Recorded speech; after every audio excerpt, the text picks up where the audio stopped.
Right, I'm turning my phones off.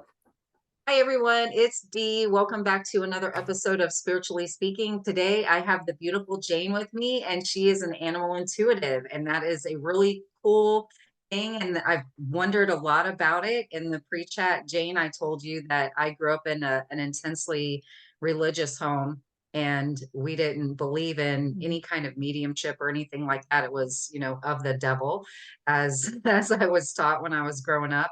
And I definitely wasn't taught that animals had souls, which, I said to you. And as I got away from that, I realized and started questioning, how can something that doesn't have a soul love you like that? Because Mm. animals love so profoundly and so unconditionally. So, welcome, Jane, and jump right in and tell us Thank all you. about what you do. Hi, this is so exciting. This is the first podcast I've ever been on, so I'm very, very Oh, excited about it.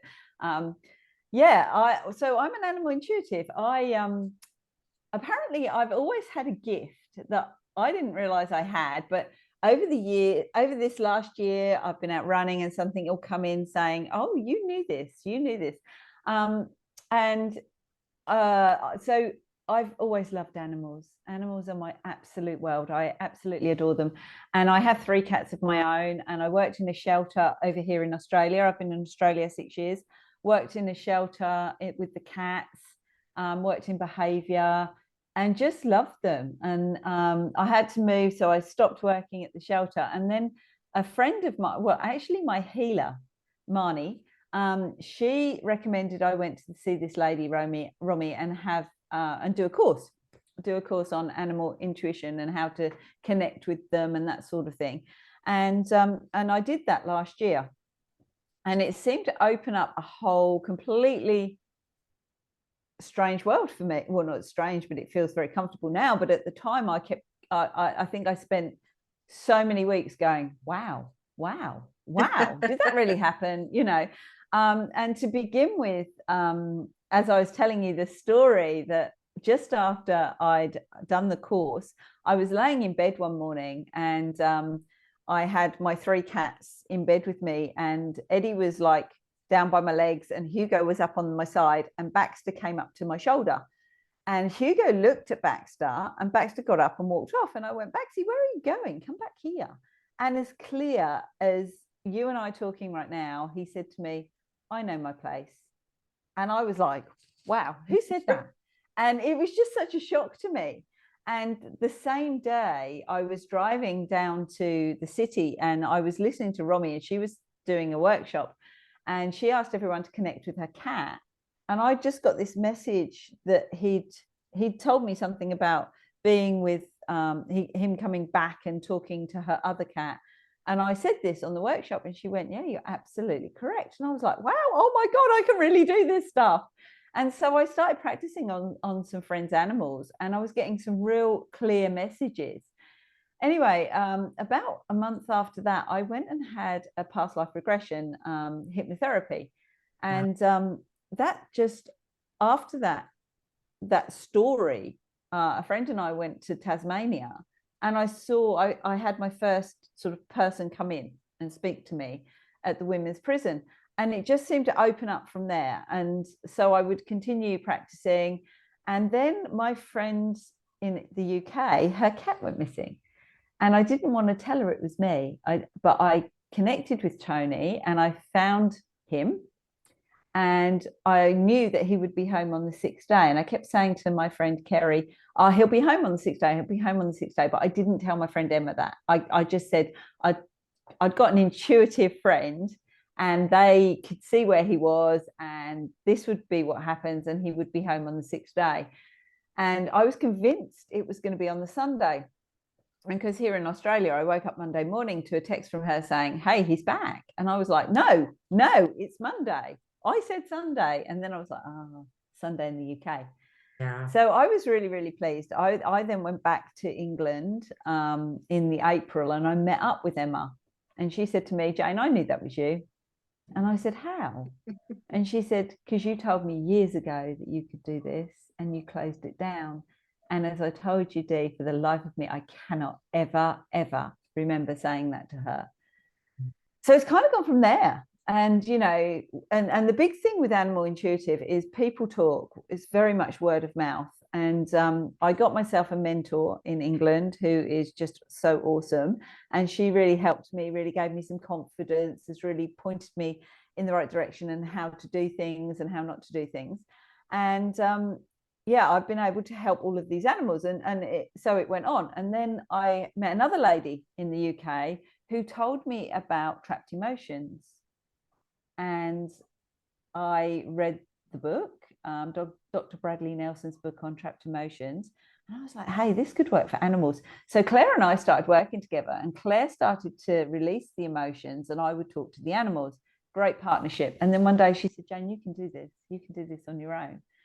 So I did a couple, and I got her to go in and check that I'd released them. And she's like, yeah, absolutely. So it's gone from there. And the really amazing thing about this, and I'm so in awe of myself being able to do it. I mean, I'm so incredibly humbled that I have this gift and I'm able to do it and help these animals, is actually seeing them turn in like 24 hours. I've had so many animals turn their behavior around. They've been there was a beautiful little dog who was very, very depressed because her owner had passed, and she was staying with a girlfriend of mine, and I went in and I released her emotions, and the next day it was like all of that grief had gone.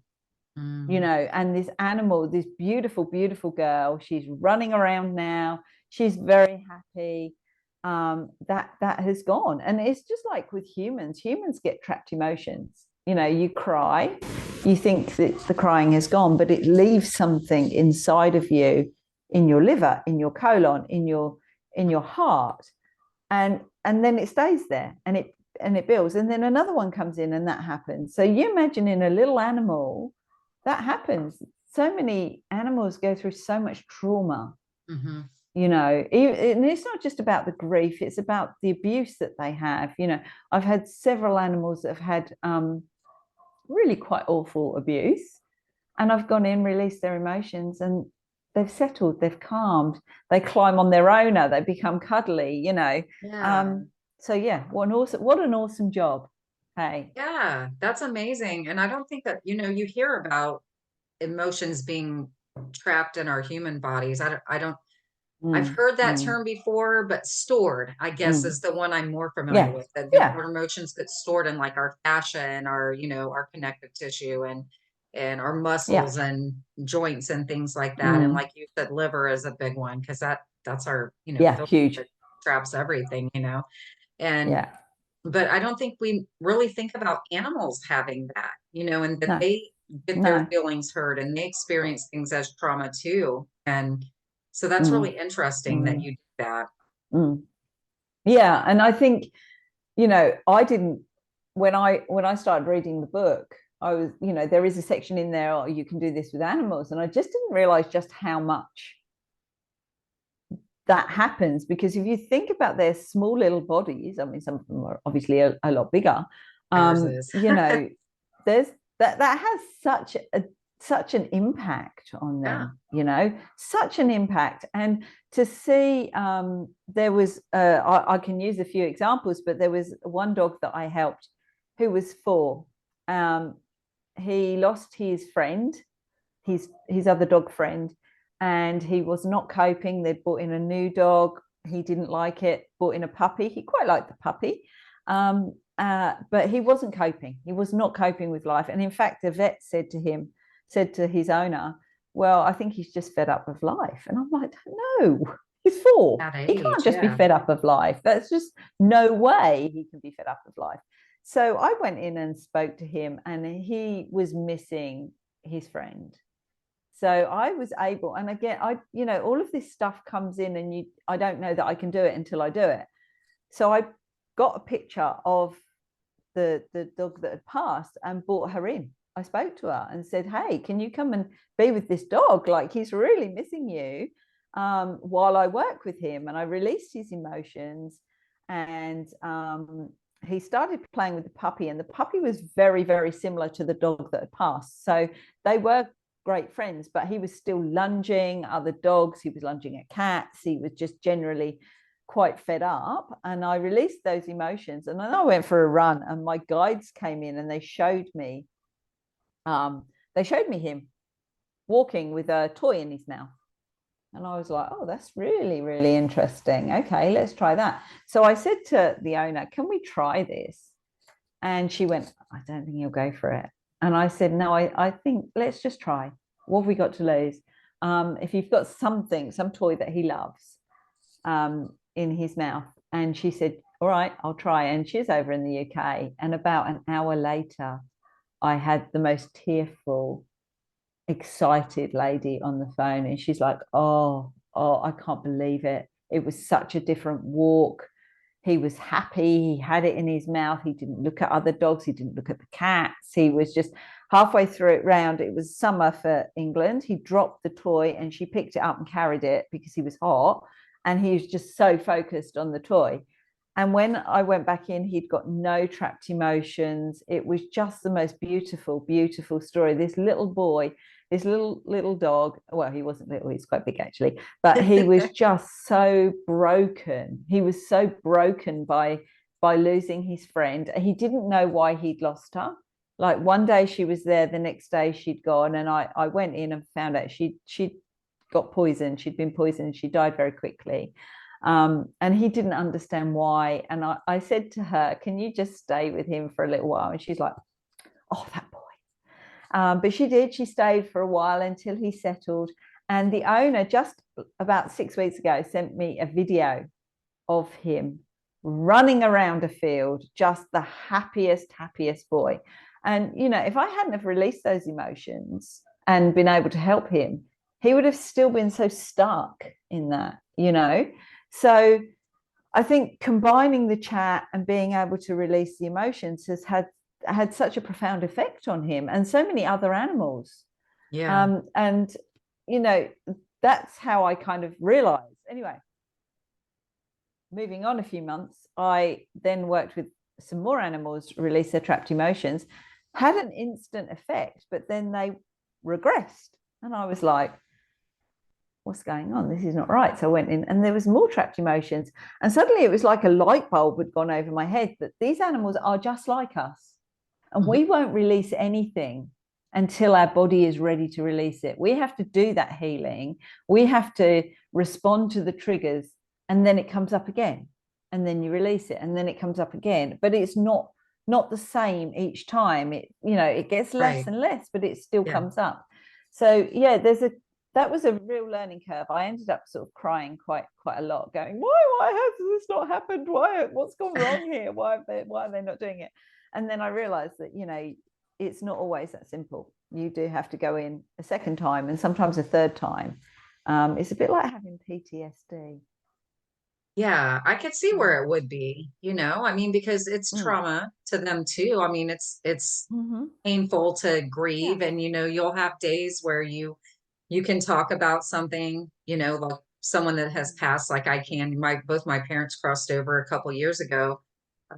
And sometimes I can talk about it and I don't cry. And other times I talk about it and I can't get the words out without tears falling down my face, you know? So I can't imagine it would be 100%. different with animals. But I do have a question though, because you said that when you worked with the one dog that was missing its mate that had crossed over, you got a picture of that dog and you brought that dog in while you worked with the living dog. So do they not typically just bring themselves in, you know, or you know, not always. No. So what I mean, she sorry. what keeps them from coming on in and visiting the ones that they left? Well, they just move on. They've got, you know, they transition into where they've gone to. And so they're like, I just have better things to do. Yeah, and you know, they've moved on, and for this beautiful dog Cooper, he missed his friend Nala, and I think she'd come in and she'd gone, and he'd never realized. She just disappeared, and she went off and did her thing. And I think she'd been around, but not with Cooper, and Cooper had got this little puppy to play with and all the rest of it. But a very interesting story about Nala is her owner sent me the picture. Now, the owner was very, very skeptical as well. She was at the end of her tether with him, and she was like, I don't know what else to do to make him better. So this is my last resort. And she would tell you that she was so skeptical. I don't believe you can do anything. And now she's like, she's completely like, wow, what a gift, which is wonderful for Cooper. So she sent me a picture of Nala, and it was on my phone. So every time I flicked down to get the picture with Cooper to be able to connect with him, the phone would, my messages would literally flick up. I wish I'd been able to record it. It was really bizarre. They would just flick up to her. And then I'd bring it down to Cooper again and flick back up to her. And I was like, she was clearly the boss. Yeah. She loved the attention. And I actually said to the owner, hey, like, she loves the attention. She loved it, didn't she? And she was like, yeah. We were really like traumatized when she passed and stuff. So, but honestly, as to why they don't come back and stay around all the time, I don't know. I have a dog at the moment I'm talking to who just passed a few weeks ago, and her owner's like, why is she not here? And I said, she is here. You just can't feel her. So sometimes because your mind is she was so upset. She's so sad that her dog is gone. Right. And she's like, well, why is my husband getting dreams? Why is she coming in and speaking to my husband? And I said, because you're so traumatized by this that she hasn't come to see, but she's here. You have to just sit and breathe and feel. And quite often, if you do that, you do feel them. Again, I'm using so many examples here, but another customer a few weeks ago, another client a few weeks ago, her dog had passed and she was not sleeping and she was very, very sad. And she was like, will I ever feel him again? And I said, he's here. Like, he's against your leg. He's telling me that he's against your leg. So often when you feel that brush against your leg. And she was like, oh my God, I was down at the beach the other day and felt that and wondered what it was. And I said, that's him. And for the first time since he passed, she slept. Wow. So, how awesome is that I've been able to help that person, because that's what this gift is for. Right. This gift is to help the animals and the humans, Right. Well, that's what I feel anyway. Oh yeah, I absolutely agree with you. So, and I think it's a really interesting that you brought up that you didn't call it the density of emotions, but I feel like that's what it is when someone's grieving so profoundly that their energy, not on purpose because they're just freaking sad, and we get sad sometimes, but their energy is so low in that grief that they can't feel that, because spirit is such a higher vibration. So they can't, that it's a missing connection there, so when you can bring yours up and they bring theirs down a little bit, then you can meet in the middle and you have that connection. So is it the same with dogs then? Because I asked you and I didn't think about that. So the one dog was so sad that he couldn't maybe see her, just like the human couldn't see. His emotion had just closed off. His whole body had closed off. He was so upset. He didn't understand where she'd gone. He didn't know where she'd gone.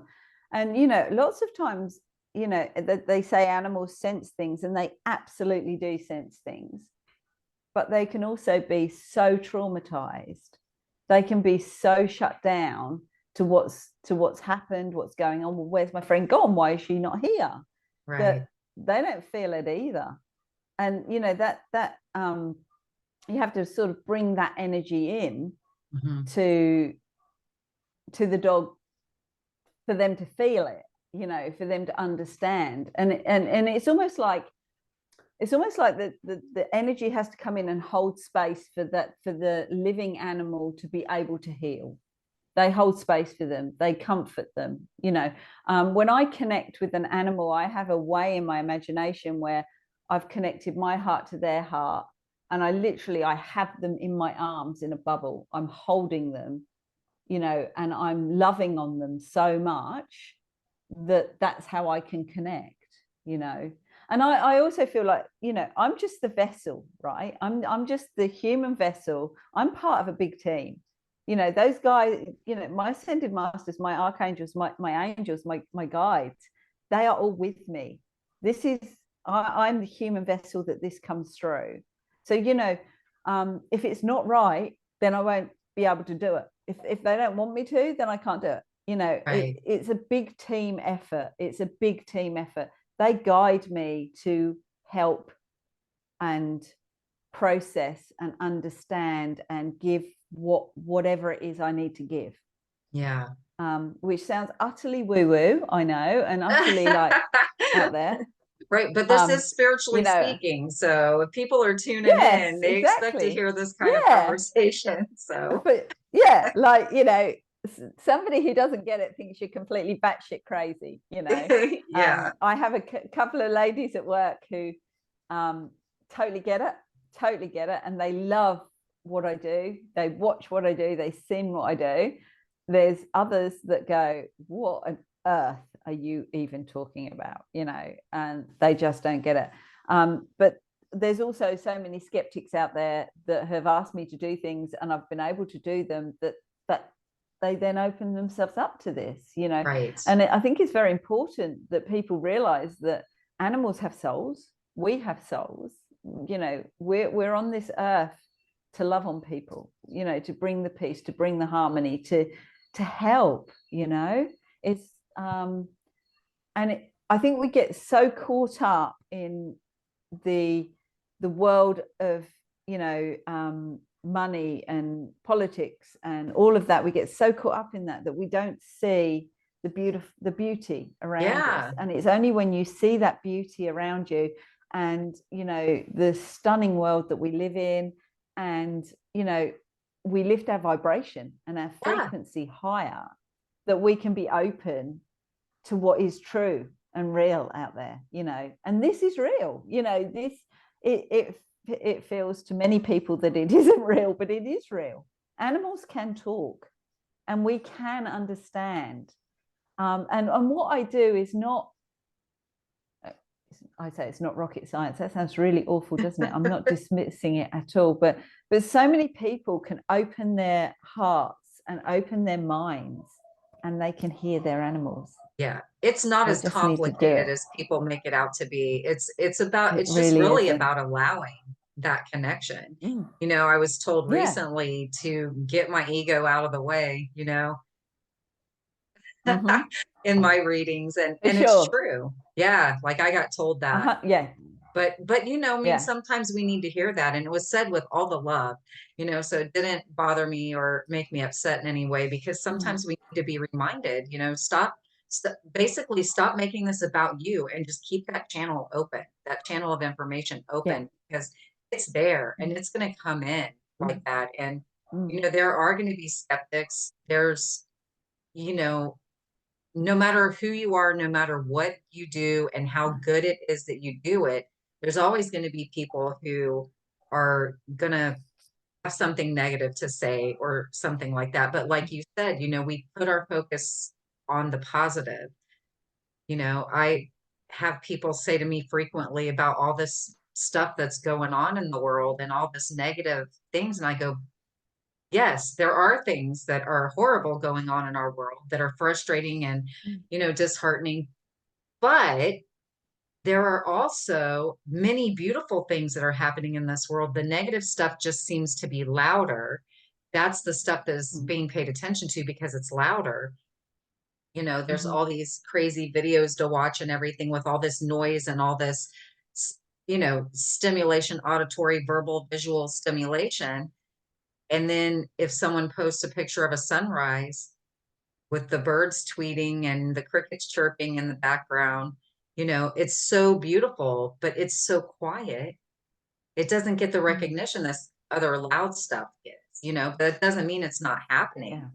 It's just we have to shift our focus and put it on that. And that's, that's what I choose to do. And it's not, to me, it's not being blind to it or putting your head in the sand. It's just choosing to have the focus on the things that bring you peace instead of the things that bring you turmoil.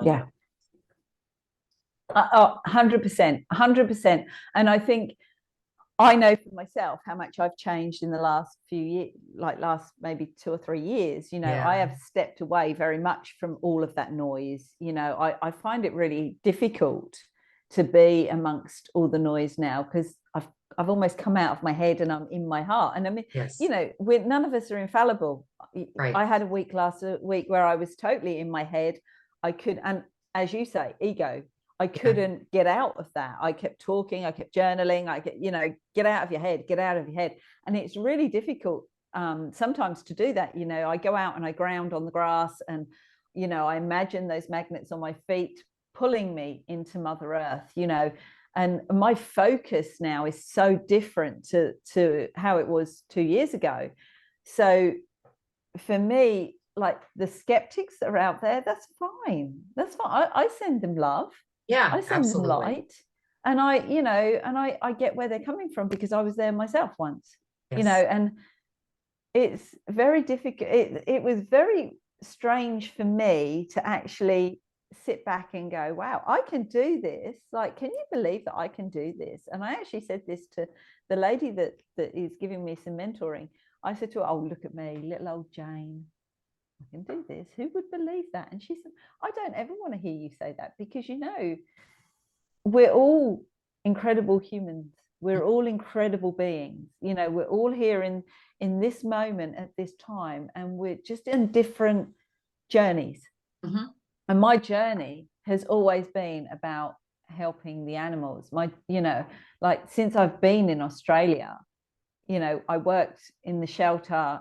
It was my world, and it still is. I will do everything in my power to save animals, to help them, to help release their traumas, you know. And I don't, yeah, I run a business doing this, but I also help. I give away as much as I take, you know, Right. if not more. There are, you know, I always know that a dog that will need so much more love, I will do this, you know, and I won't charge for that. And I will, you know, I will go in 3 or 4 times a week and see what else I can do to help that animal.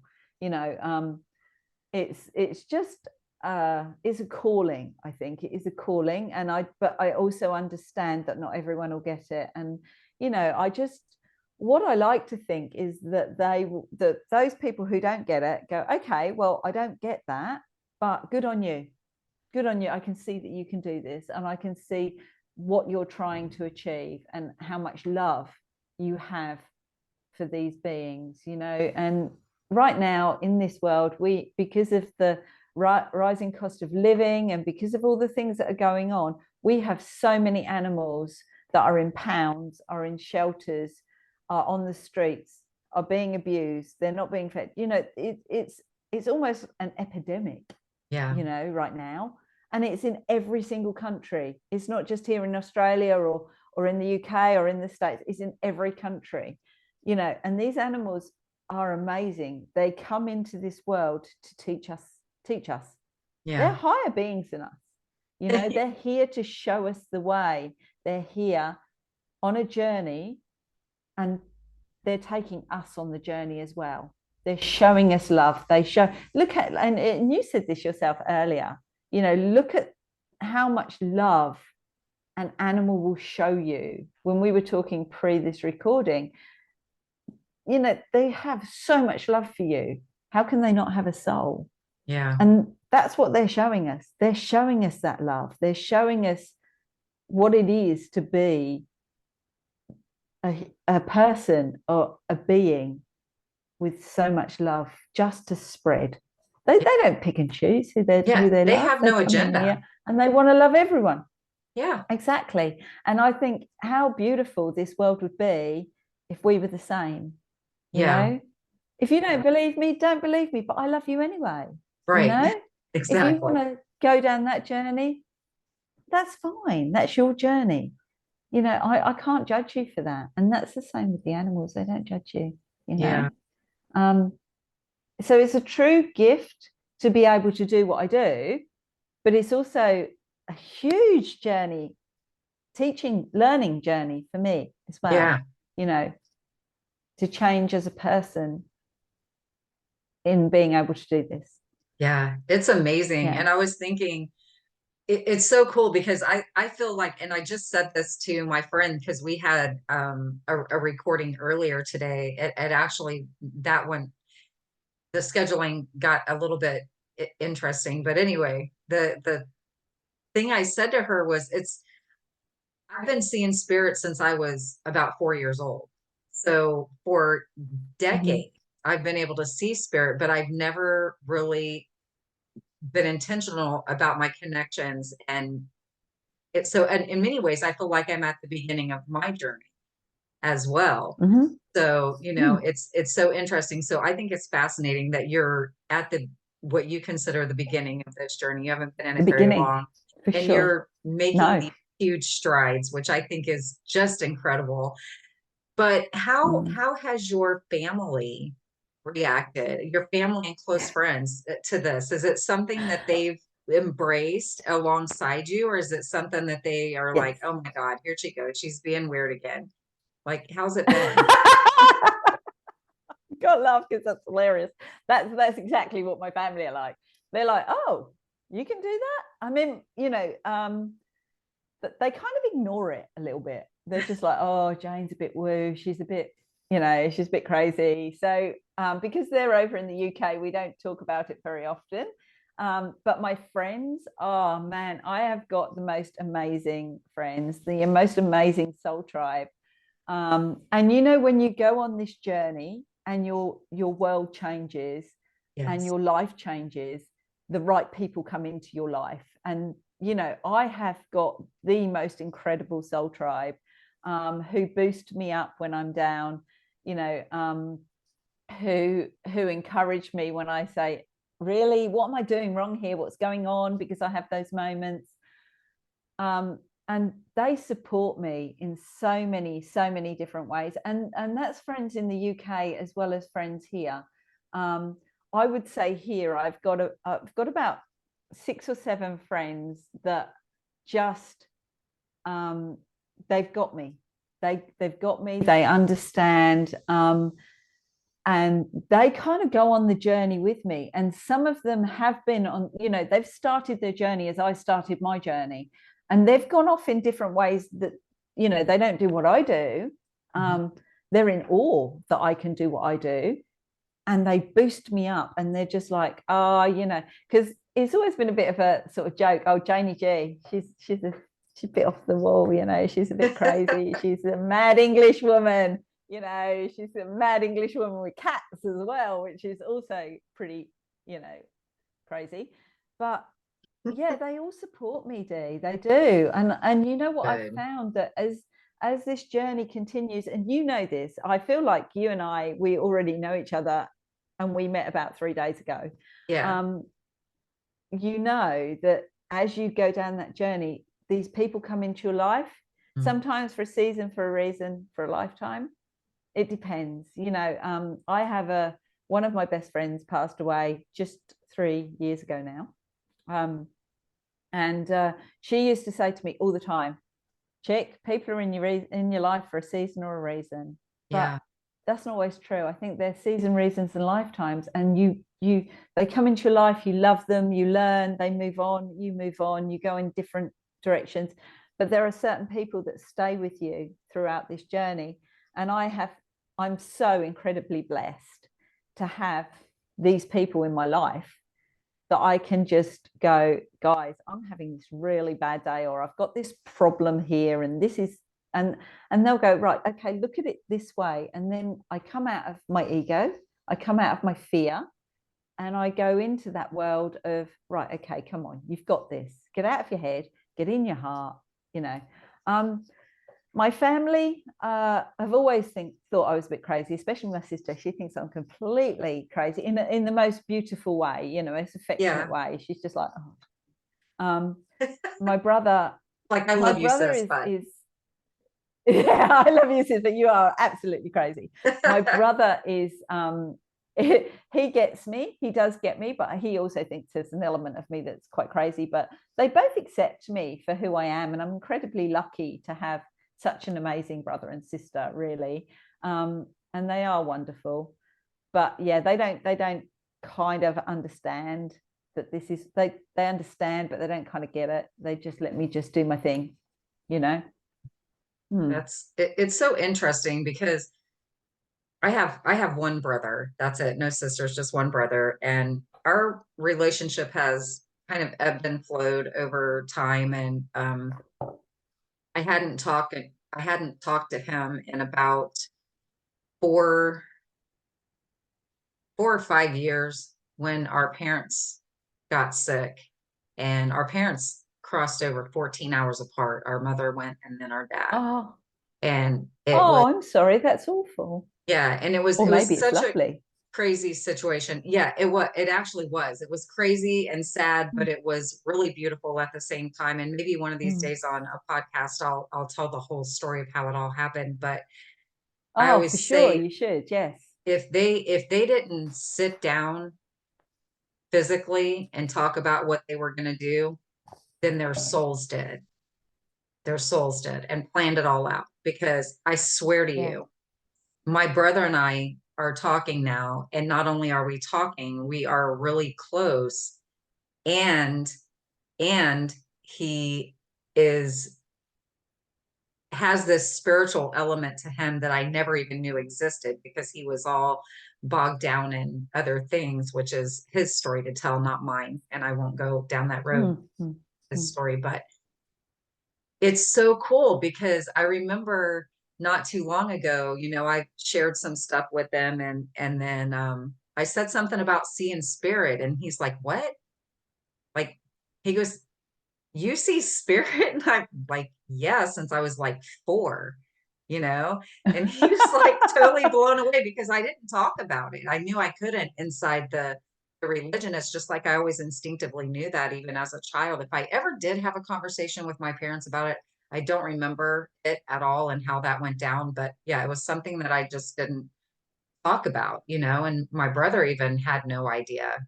It was just No. kind of, but it's cool that we have that connection now. And now that he knows Mm. that, and I have a great relationship with my parents now that they've crossed over too. So be interesting. Yeah, my mum crossed over 10 years ago.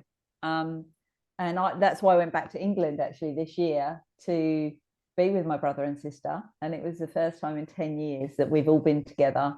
And we went to Wow. her grave, and, we were able to just have a day. And I know that she would have been watching, and she would have been incredibly proud. And, she was a single mum, brought us up, and it was very, very difficult for her, and I didn't always have the best relationship with her. But she had her journey, and we loved each other. We Yeah. just had a very different relationship.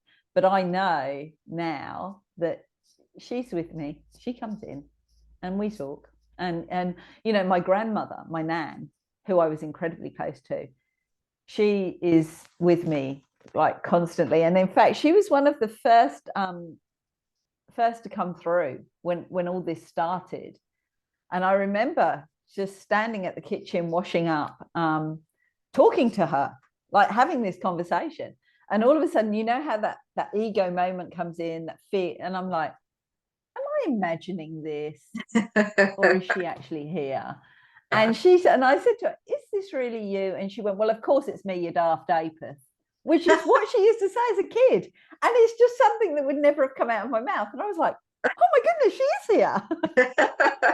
So, again, this is the thing, I think, with the patience and learning about where you're going and what you're doing in your life, because she, it's so easy to drop into that moment of ego and go, yeah, that's not what's happening. Yeah. And then, she brought me literally straight back out again, because she said something that she would have said to me as a child that I'd completely forgotten. So I think the biggest thing is always to trust what you're getting. Yeah. That's the thing with the animals. I had an animal very early on in doing my business, which makes me sound like I've been doing this for years, which I haven't. Well, you But have, somebody darling. You very just early haven't been on, physically doing it for years. yeah, well, I have. Yeah, so I clearly just didn't know, did I? That's right. Yeah, I've just been doing this all this time. All these animals that I've been working with, I've actually been connecting with. But I remember on a run, because before I moved into this house, when I used to run is when I would get all all the downloads come in. And I was talking about this dog, and suddenly I'm drinking lots of water. I'm not really sure why. And I thought, well, that's just the oddest thing I've ever heard. Do I even put that down? And I did. And she said, actually, that's very true. And we've been a little bit concerned about that. And I thought, wow, okay. So, it is always important to trust what you're getting, because quite often I'll say something, I go, that doesn't sound right to me, but it was right, and people resonate with it, so I say to people, like, this could be off the wall. This might mean nothing to you now, but it might mean something later, and they go, no. And then a month later, I'll get a call going, oh, wow, you said this. I'm like, oh, okay.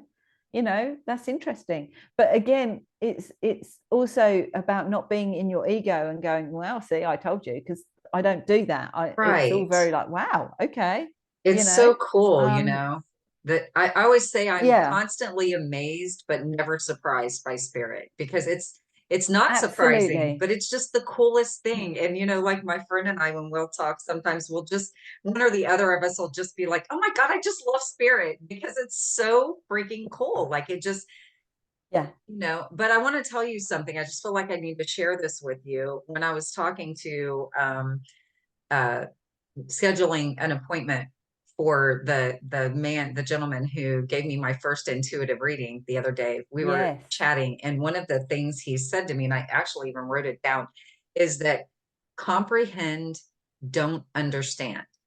Because we can comprehend things, but if we try so hard to understand them, then that's when the logical mind comes into play. And the logical mind will try to talk you out of everything, because that's what we've been taught, like people just run their mouths all the time and want us to behave in a certain way, look a certain way, act a certain way. And that's the logical portion of our brain. We want to fulfill all of those demands that society puts on us. So we're like, we're talk ourselves right out of it.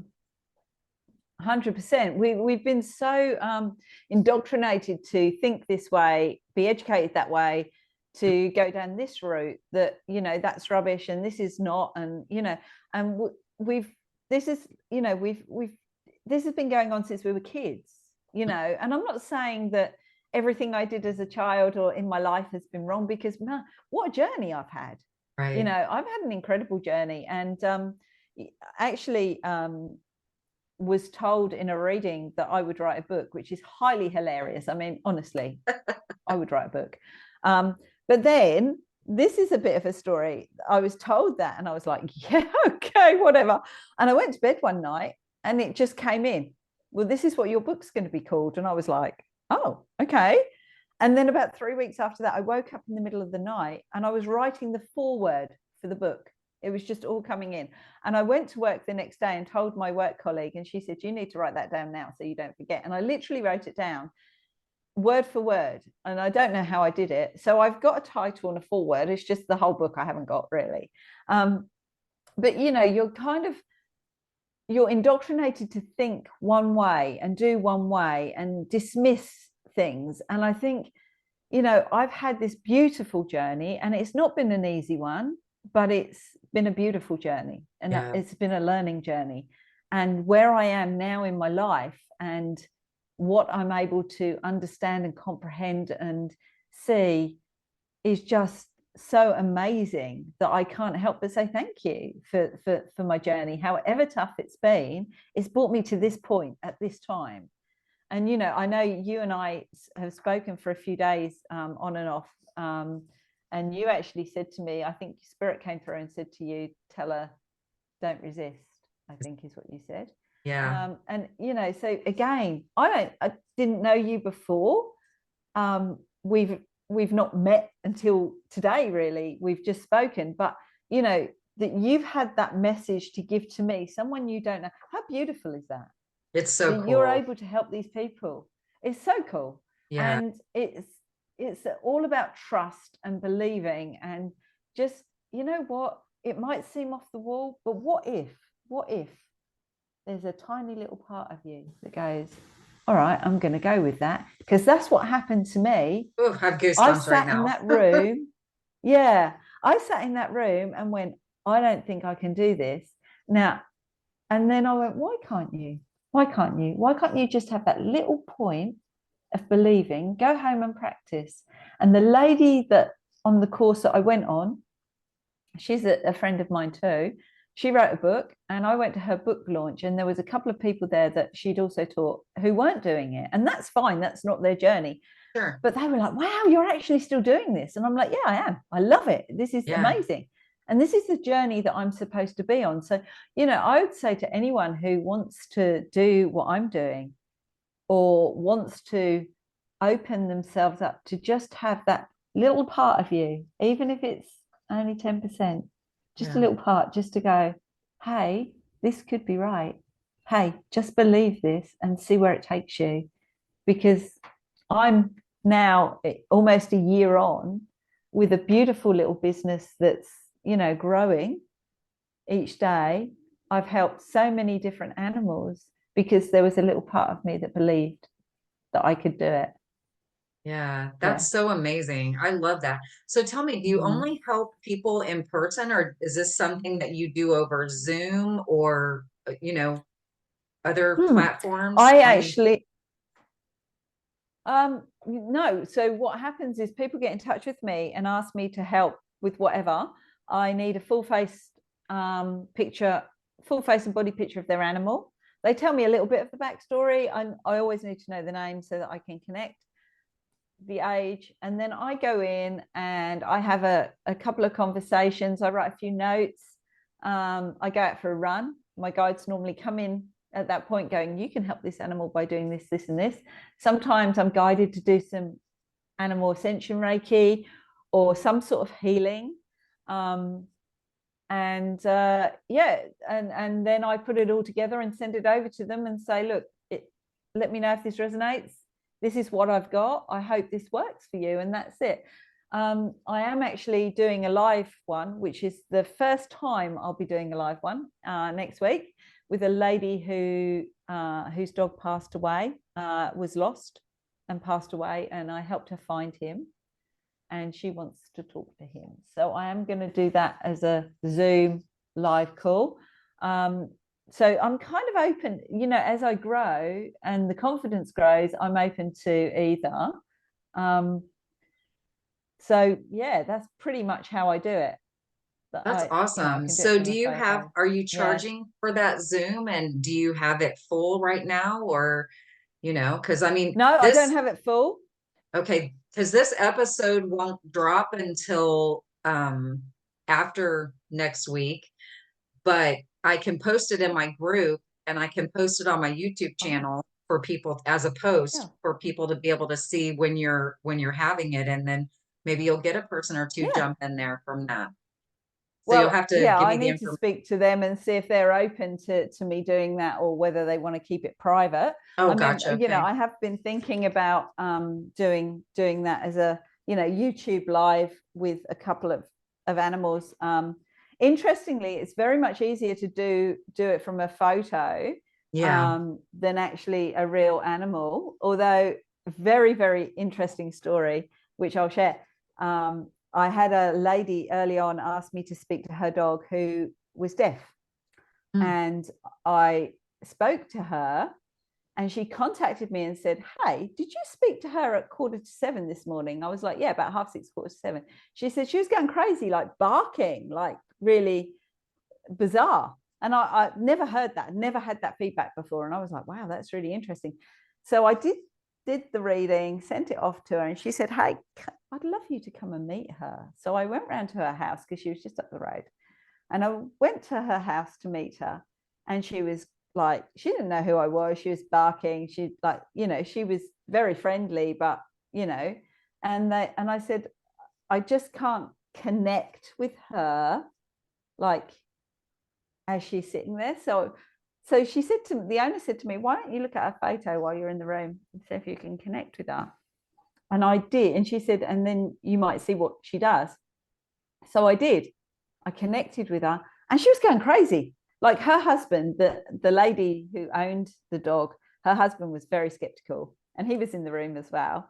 So I connected with the dog through the photo and she was like, whoa, going really crazy.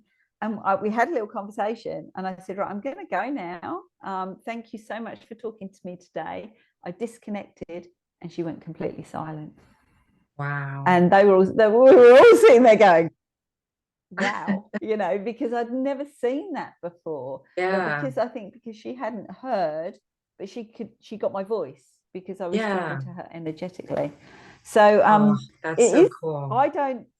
I think some people can do this. Some people can do the animal in the room. I mean, with my cats, I can only speak to my Baxter. The other two don't tend to talk as much. They will connect with me every now and then, but Baxter is like, woo, woo, woo, woo. And he often says really weird things to me, you know. Oh, that's so and he's interesting. very easy. Like if he wants some biscuits, I can't believe I'm going to do this, and it's all going to go out as a podcast. But I talk really stupidly to my cats quite often. I go, oh, mummy wants a biscuit. Do you want some biscuits? Is that what you want from me? Yeah. And I was doing this to them one day, and Baxter said to me, why are you talking to me in that silly voice? And I was just like, oh, okay then. That's so funny. Like, well, yeah, and because the other two just wandered off, but Baxter's like, yeah, it's a little silly voice you're talking So about. is Baxter a different breed than the other two? No, he's just your normal everyday moggy ginger cat. I've got two gingers. I've got Eddie and Baxter are ginger cats, and Tabby and Hugo's a tabby. But Baxter, he's a special little boy. You know, all of my cats are foster fails because I used to foster cats and kittens that were poorly. So they were all ill when they came to me, and I just ended up keeping them.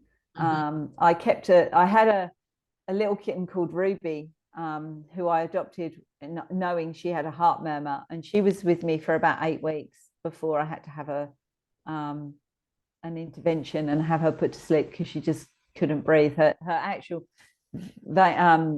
arteries with the blood was flowing the wrong way. So she was only about 16 weeks when she passed, but I gave her the best life for all the time she was with me. And then I got Hugo and Eddie, and they stayed with me. And then I happened to be in the shelter one day, and Baxter was there. He was about 5 weeks old. He was no bigger than this. And the girl said, why don't you take him home and foster him? And he'd got really bad flu. So I brought him home, and he was really poorly, and he kept going after, you know, antibiotics after antibiotics. And the shelter said, well, we probably won't adopt him out because he'll be known as a chronic snuffler. So I was like, well, you're not putting him to sleep. So I kept him. And he, about 2 weeks later, then had an intussusception, which is like when your intestine just folds on into itself, and he had to have 10 centimeters of his intestine cut away. And so he's just been one of those cats, but he's got such character, and he's so mischievous, and he's just like, he looks at me as if to say, well, what's your problem? I'm just having fun, you know. So he's a very special boy, but he seems to be able to connect very easily. So, you know, I will often, when I'm at work, I will often connect with him during the day. So, are you okay? Is everything going? What's going on? Sometimes he'll talk to me, sometimes he won't. He's very busy out in the garden, you know. I just had this thought, and then this is so weird and so random, but have you ever asked him what he did in a previous life? Like, I'm so curious because he almost sounds like the crotchety old man down the street or something that used to be like a college professor or something. Like, so you talking that way to him is like beneath him or something. Have you ever asked him that? He's like, well, what are you doing, woman? And he's got that, you know, real cat attitude of, you know, like, you're here to serve me, because cats do have that attitude.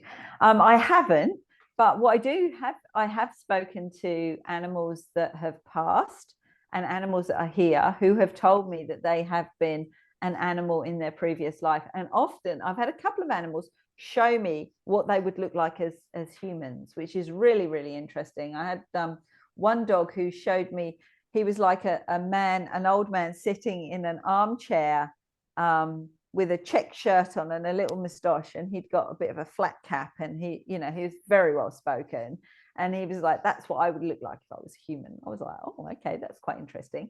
But they have told me that they've been animals previously and that they will be back again. And quite often they come back to the same family, but it's in a different vessel, and they show this very, very similar traits to the traits that they had before. And they've said, well, we'll be back again. The doctor's receptionist was telling me a story the other day, and I immediately just knew. And I don't always have to connect to know. That's the other kind of really crazy thing, that sometimes someone will tell me something like, oh yeah, that's she's that person from before. So they do come back again as animals, but not the way I read it, and I read a lot of Dolores Cannon as well, but the way I understand it, and I haven't asked these questions, is that they don't tend to come back as humans. They just stay as animals, because they're so pure. They've got so much to teach us. Yeah. Each and every time, It'd be cool to know, though, if you ever ask him that, like, hey, were you ever a professor or something? If you ever ask him that, you should let me know what he says, because I think that'd be really cool. Like, have a chat with the cat.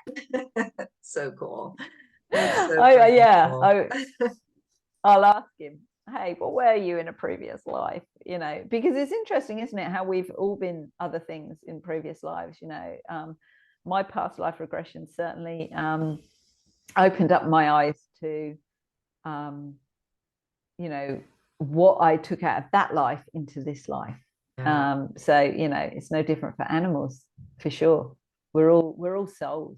We've all been here before. I should do that past life regression thing sometime. Oh, for sure. I mean, I know a couple of my past lives, but I know I've had a bunch of them, so it'd be fun to do that sometime. One day I will. It makes so much sense. The one that I did, I actually ended up in Australia, in Tasmania, and really interestingly, I was flying to Tasmania the next day after the past life regression.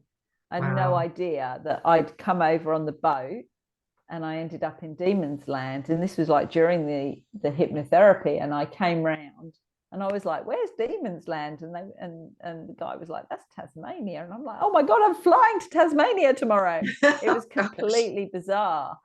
And I ended up with the Aboriginals in a hut, learning natural medicine. And through the hypno, that I'd been speared in the stomach and hung by the white people to show that I was a traitor.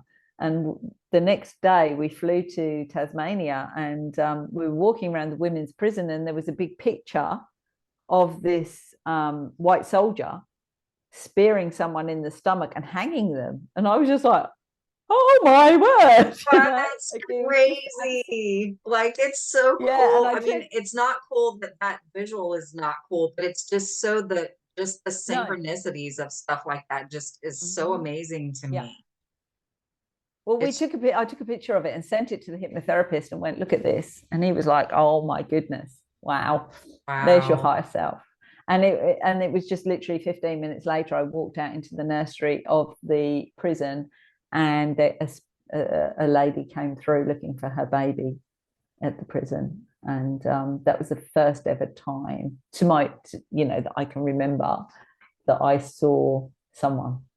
And so it's very interesting. So past life regression just opened up a whole different world for me. I'd definitely go and have it done again. But it's quite interesting how it takes you back to a life that's important to you now. Because look, 6 years ago, I flew to Australia on my own to do a course for a year. I had a bit of a midlife crisis, and here I am 6 years later, a citizen, and I'm here. So the fact that it took me back to Australia just proved to me that this is where I had to be. Yeah, absolutely. That's so awesome. I love that. And I love that you're doing this. I mean, because you're synced in there. I mean, I can feel it. It's so cool. You're so excited about it and everything. I mean, and this is just the tip of the iceberg. This is very, very cool. And we'll have to do this again. And yes, and see where our lives have gone. Yeah, and see where our lives have gone, because I'm telling you, this is just cool. Just the And beginning. Mm. It's just the I beginning, feel and it. I feel so Yeah. incredibly, like you, I feel incredibly humbled that Mm, I'm able to do this. And you know, I don't take what I can do lightly. I feel very, very lucky and so blessed to be able to help the animals. And I am just part of a team from, you know, I'm the human vessel. You know, right. everything that comes through me comes from a higher plane. And, you know, I often, like every night, I say, thank you, thank you, thank you for giving me this ability to be able to help humanity. Yeah. Um, so yeah, I'm hoping it's just the beginning. I'm hoping that my life, you know, the word of mouth, I'll be able to help many, many other animals and Well, people as you time just goes watch on. out for the phrase tip of the iceberg, or a visual of tip of the iceberg, because I'm telling you, this is the tip of the iceberg for you. You're going to see and hear that again Oh, soon, I guarantee you. And then that'll be your thank you, Dee. affirmation. So, yeah, Thank absolutely. you. So, Jane, this has been absolutely freaking amazing. I Just love awesome. this so much. Awesome. And I love that you're Me helping the too. animals, which in turn helps their humans. So you're actually helping humans too. So I think it's Mm-hmm. incredible. So Yes. tell people where they can find you if they want to have your help with Sure. their animals. I'm on Facebook under Soul Chats, SOULCHATZ. My name is Jane Greer, so you'll be able to find me under there. There will be a website coming out next year. I didn't have that confidence straight away. So just have a look on there. You'll see what I can do, read my reviews. If I can help in any way, please just contact me. And yeah, just bearing in mind that if your guys over on stateside and I'm over in Australia, so there is a bit of a time difference. So if I don't get back to you immediately, I will get back to you. So yeah, just have a look, and thank you. It's been such a pleasure. And I said to you a couple of days ago, I felt like we connected immediately. Mm-hmm. And it's been like having a chat with a friend. So Yeah. thank you, because this Yeah. is the first time I've ever done this. Oh, So you I'm did very great. It excited. was like you're like old hat at it already. So that's awesome. Oh, thank And you. and It's you'll because I send like me to your talk. links and everything, and then I'll drop those in the description box below the video. So when it airs, people Sure. have that information readily available to them. So thank you so much again, Fantastic. Jane, and thank you Thank everyone you. Have for an awesome day.